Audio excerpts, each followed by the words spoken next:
qui était faux.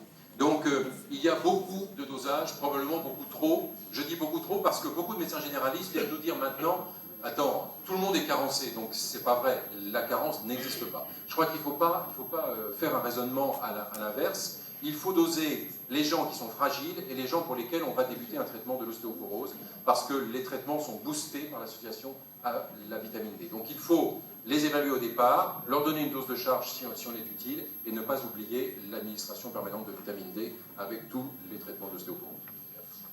Y a-t-il une question? Juste ajouter pour les doses de charge, parce que ici nous avons 600 000 unités et qu'il y a des recommandations qui sont établies pour d'ailleurs pour les doses de charge qui n'ont rien à voir avec la dose de charge que nous utilisons. Oui. Les doses de charge recommandées sont plutôt de l'ordre de 100 à 200 000 sur tous les 15 jours pendant 2 mois, puis 100 000 unités tous les 2 mois environ. Hein. Vous savez qu'il y a eu une controverse d'ailleurs sur l'augmentation du risque de chute provoquée par la vitamine D. C'est un point qui a été mis en avant.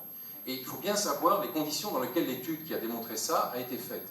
Il s'agit d'une étude conduite dans l'hémisphère sud, premier point.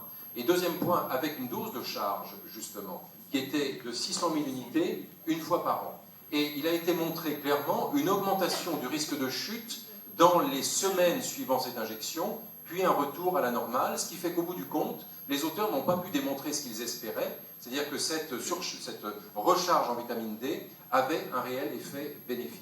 Alors ça, c'est très difficile à expliquer, parce que c'est la routine en Scandinavie, par exemple. Elles ont toutes 2 ampoules à très forte dose au mois d'octobre, et puis voilà. Mais ce que suggère ce papier, c'est que l'effet musculaire de cette dose de charge est très important, avec probablement une amélioration des fonctions physiques immédiates et une augmentation du risque de chute liée à l'augmentation de l'activité physique.